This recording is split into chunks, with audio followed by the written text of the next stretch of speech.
Bonjour à tous, bienvenue sur Vélo Automobiliste. Alors aujourd'hui on va faire une interview un petit peu spéciale parce que notre invité n'est autre qu'un mec de chez nous, en l'occurrence François Bouet, que vous connaissez sur certains articles et surtout sur nos voix en fait. C'est lui qui nous fait le podcast. Et puis qui fait de temps en temps des essais en vidéo. Et de temps en temps des essais. Quand on peut. Effectivement. On est là pour parler de ton tout nouveau livre. Et est-ce que tu peux nous le résumer en une phrase, allez? En une phrase, c'est un livre différent sur Range Rover. Et pour ceux qui ne savent pas ce que c'est un coffee table book. Alors moi, je retourne la question. C'est quoi un coffee table book? Qu'est-ce que tu sais? J'ai vu Seinfeld comme beaucoup. Donc voilà, on peut poser des tasses à café sur ton livre, si j'ai bien compris. C'est ça. Et puis en fait, l'idée, c'est qu'un coffee table book, c'est les gros livres qu'il y a chez vos amis qui ont une belle maison à la campagne et sur la table du salon, il y a des gros livres comme ça, assez luxueux, avec des belles photos, etc. Donc c'était vraiment cette idée-là de faire un beau livre sur Range Rover. Et donc il faut avoir des amis riches, c'est ce que tu nous dis. C'est un peu ça l'idée. Et non, c'est surtout de se faire plaisir et que pour moi l'écrit, ça doit encore être un livre, ça doit être un bel objet. Voilà, c'est ça le principe. Voilà. Et donc tu as un Range Rover, la preuve on est dedans. Ouais. Tu en as même un deuxième qui est en panne. Oui. Puis celui dans lequel on est, il n'y a pas tout qui marche. Hein. C'est un vrai Range Rover. Certes. Donc la preuve, tu as déjà un bon ratio de Range Rover, un qui marche pas. L'idée c'est, tu peux nous parler un petit peu de ta passion pour ce véhicule-là? Disons que la passion elle est venue un peu tardivement, c'est que j'ai eu des enfants. Et puis 3, assez rapprochés. Et donc quand tu as 3 enfants en bas âge, tu as 2 solutions. Enfin, j'ai essayé toutes les solutions. Mais pas la vasectomie. Non, parce que j'étais content du résultat, bêtement. Et puis, j'ai essayé tout plein de voitures. On a eu une Volvo, un V70.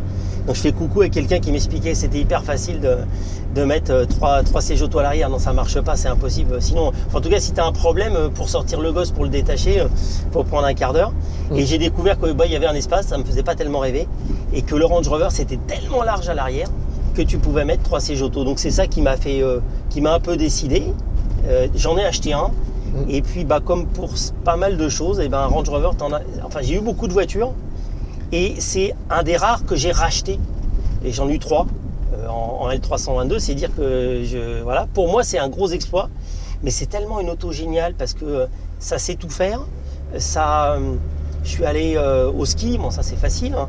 Je suis allé sur le Nürburgring avec. Je suis allé partout avec. Quand on a une famille, quand on a beaucoup de choses à emmener, et puis moi je travaille toujours des trucs pour tracter, tu as la suspension pneumatique, enfin bon, voilà. C'est une boule de pluie en termes de fiabilité, mais c'est quand même un produit juste génial. Et voilà, et quand on y a goûté, on est assis haut, il y a une super luminosité, c'est vraiment un top produit. Voilà, donc je suis tombé amoureux et puis après j'ai craqué pour un classique pas cher en Angleterre parce qu'à un moment j'ai acheté une caisse par semaine en Angleterre, donc c'est passé par là. Et donc voilà, donc j'aimais bien et puis je me suis rendu compte en préparant le livre que ça fait longtemps que sur les réseaux, sur Tumblr, sur les pages que j'avais, je mettais des pubs de Range Rover parce que je trouvais que c'était intelligent, intéressant. Voilà. Effectivement, c'est ça qui t'a amené à faire le livre ou tu avais envie de parler de Range à la base et tu te cherchais un axe de... Alors en fait, ni l'un ni l'autre, c'est une discussion avec Land Rover France qui ne livre toujours pas leur Range Rover à 180 000 euros.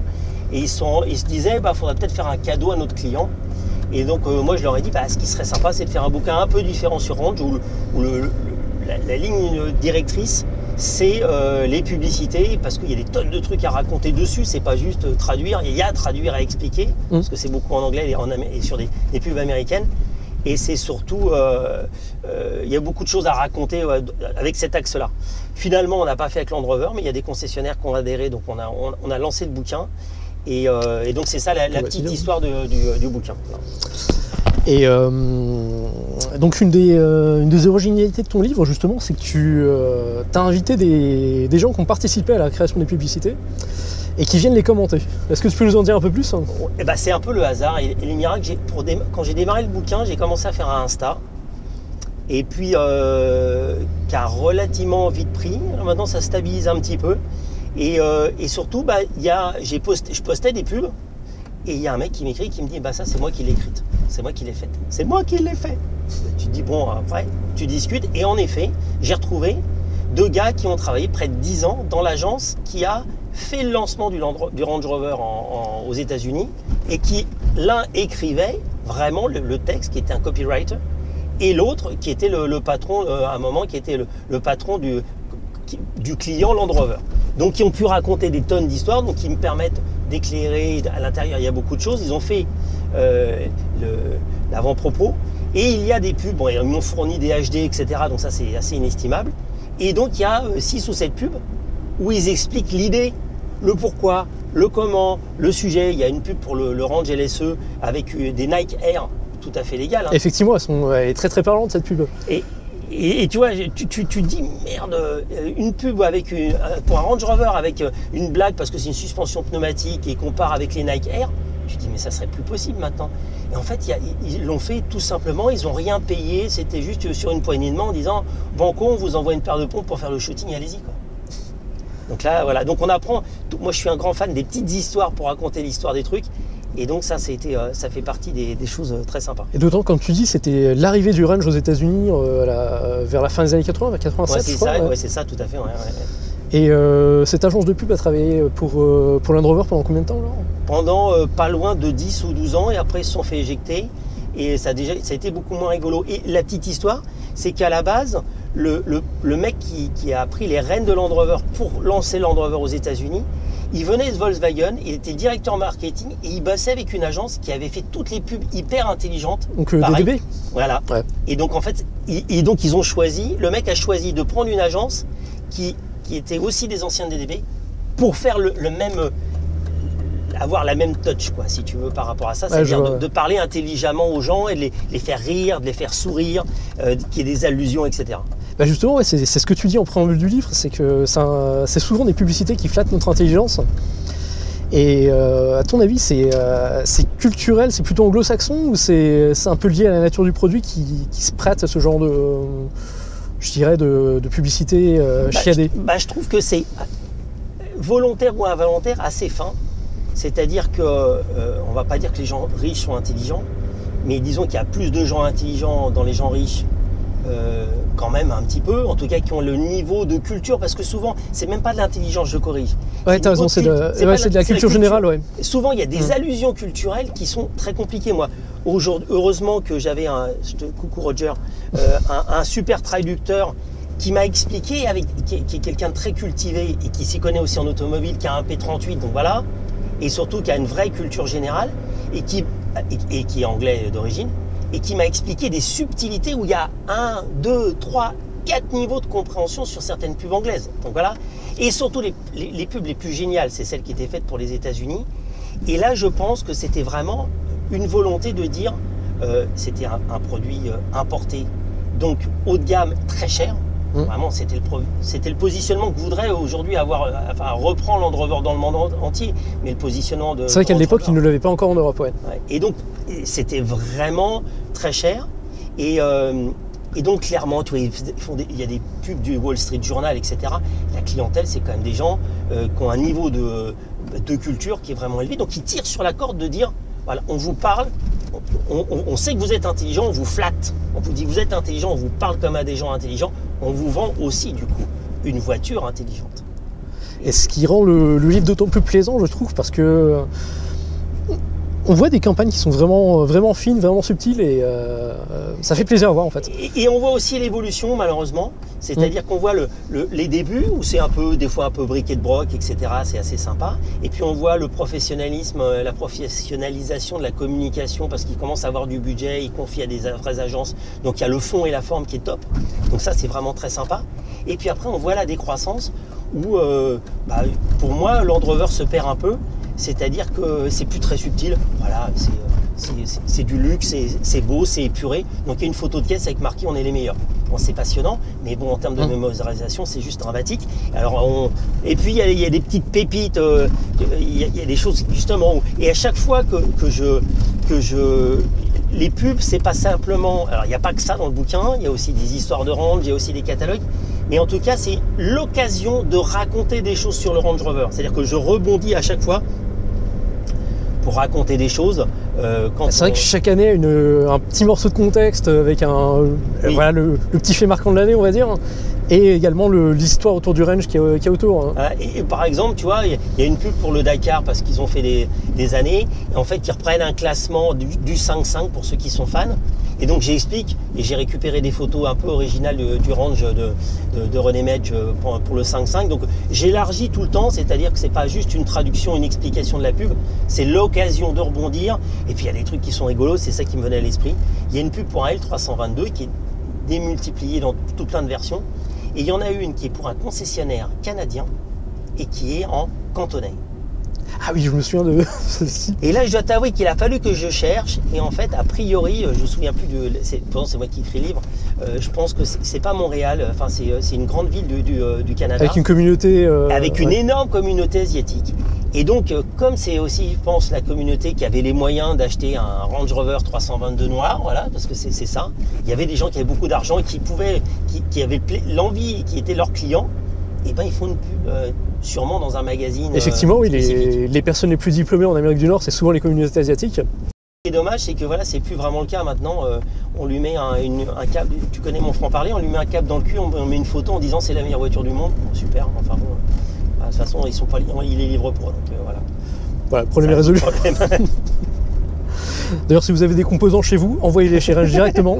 Parce qu'ils arriveront peut-être à faire une ou deux voitures de plus. Du coup, on a parlé un peu de pub. Tes pubs préférées, c'est lesquelles? Il y en a vraiment pas mal. Mais allez, je vais essayer de faire en aveugle. Il y en a une où il y a un range qui est dans l'eau. Puis j'aime bien parce que faut que je raconte quelque chose aussi sur ça. Il est dans l'eau et vraiment dans beaucoup d'eau. Et puis ça soulève de la truc. Et la légende, c'est « We brake for fish ». On freine pour les poissons. et c'est tellement intelligent que c'est hyper compliqué même à expliquer.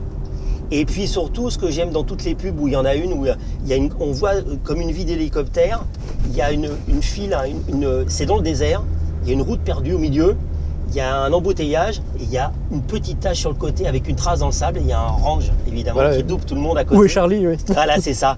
Et ce que je trouve absolument magique, c'est que dans beaucoup de ces pubs-là, on voit très peu le produit, oui. On voit plus le produit. Ouais. Il n'y a plus besoin. C'est-à-dire que c'est comme pour Volkswagen, sur beaucoup de pubs qu'ils ont fait sur la Golf, c'est que tu vois la pub, tu sais, et c'est pour Range Rover. Et ça, c'est quand même pour moi génial en termes de communication. C'est-à-dire que tu entreperçois la publicité, hop, Range Rover. Et c'est vrai que c'est pas tous les produits qui peuvent avoir cette aura. Et donc, et qu'on a pu installer comme ça. Ouais. Et 25 ans après, ça fonctionne toujours. Tu passes la pub, je vais dire, t'as 10 000 vues sur Instagram. Ouais, c'est vrai que les gens réagissent bien encore. Voilà. Et puis, il y a tellement de choses aussi, comme moi, je suis pour respecter complètement la nature et tout ce que tu veux. Mais aujourd'hui, un Range Rover, la globalité, soit il roule sur route comme un SUV, soit le mec qui utilise un Range Rover dans la nature, c'est pas pour aller la détruire, c'est parce qu'il bosse, parce qu'il est perdu au milieu de nulle part, parce qu'il est justement au Canada ou des trucs comme ça, où les conditions extrêmes font qu'il a besoin d'un Range Rover. Et ben on a... Et aujourd'hui, on ne pourrait plus faire les publicités qu'on voit. C'est vrai qu'il faut les poser sur la route, il faut qu'il y ait un petit panneau parking autour, rajouté à l'arrache. Tu peux plus rouler sur la neige, tu peux plus rouler sur l'eau, tu peux plus rouler, tu peux plus rien faire. Et c'est quand même l'utilisation d'un Range Rover, c'est quand même encore une marque où tu as une utilisation off-road. Tu pars au ski, tu vas dans la neige, tu vas dans ton chalet sur la neige, etc. Mais il ne faut pas montrer ça parce que c'est une incitation à le faire. Et en effet, c'est très casse-starter par rapport à ce qu'on pourrait faire autour du véhicule. Ah oui, là ça devient déjà quand tu mets sur route et que tu mets des gens, déjà tu n'as plus le droit. Donc enfin bon. Donc voilà, donc ça c'était. Donc c'est un vrai plaisir de retrouver. Ouais, c'est peut-être un peu, c'était mieux avant, de retrouver ce bonheur des publicités où là c'est pas sur la vitesse, mais où tu avais le droit. Voilà. Mais soyons de vieux réac, oui, allons-y. Voilà, assumons. Mais ça tout le monde le sait. Ouais, c'est vrai. Donc voilà, donc c'est là-dessus c'est un vrai bonheur. Et puis une chose qui rend pas tous les gens qui l'ont en main. Moi j'ai fait un peu l'argument et je l'ai fait au début. Ça fait 2,2 kg. C'est du 180 grammes. 2 tonnes 2. Ça fait 2 tonnes 2. Bonne remarque, c'est bien, super. 2,2 kg, c'est ce que je dois perdre moi. Et donc c'est un bouquin où sincèrement, c'est pas parce que c'est moi qui l'ai fait. C'est un vrai beau bouquin, à la fois qui est beau pour ceux qui ne sont pas grands fans de lecture. C'est assez découpé, c'est aussi le principe du Coffee Table Book, c'est-à-dire qu'il y a des articles mais qui font peut-être 4 pages. Donc c'est quelque chose où on se pose 5 minutes, on se lit 2-3 pubs et pour se détendre et on apprend quelque chose. Voilà. Donc, on peut le savourer voilà, en plusieurs fois. C'est ça, exactement. Et donc voilà, en dehors du fait que ça te permettra de payer tes impôts cette année, voilà, acheter le livre, je pense que ça vaut le coup. Et puis pour les lecteurs du Nouvel Automobiliste, ça c'est une surprise, Eric il ne savait pas. Si vous le commandez et que vous mettez en code promo Elena, ben, je vous offre le port. Ah, Elena, pas comme le prénom, mais comme dans Elena à chaud. LNA, voilà. Vous mettez LNA en majuscule en code promo et vous aurez le port dans le monde entier d'offert. Même si c'est pas caché. Hein. Même si vous êtes surtout expat, vous êtes au bout du monde, ça vous coûtera rien, ça vous coûtera que le prix. Ah, tu auras peut-être des commandes dessus qui tiens. Voilà. Et où est-ce qu'on peut te trouver, François, également? Eh ben, on peut le trouver. Il y a sur le site, donc A Life in Range Rover. Life in Range Rover. Si vous cherchez François Bouet, Life in Range Rover ou Range Rover, vous allez trouver vite la destination. Et si vous préférez être tranquille et pas passer par le site, vous le trouvez bien sûr sur la Fnac, sur Amazon et sur eBay. Et il paraît qu'il y a une séance de dédicace qui s'organise. Oui, aussi. Donc pour les Parisiens, le 29 avril, je suis chez mes amis de la librairie Autopassion rue de Rennes et je ferai une dédicace et je donnerai encore des cadeaux encore en plus. Voilà, donc une vie en Range Rover, Life in Range Rover. N'hésitez pas, foncez chez votre meilleur disquaire. Chez votre meilleur disquaire, j'allais dire, mais vous le trouverez pas là-bas, quoi qu'à la Fnac. Donc voilà, vous regardez alifeinrangerover.com. De toute façon, vous verrez sur la couverture, vous reprenez. Vous avez, et puis dans l'article, on mettra le QR code et le lien sur le YouTube, etc. Ouais. Tout à fait, ouais. Voilà. Encore merci Eric. Ah, de rien, merci à toi. Merci.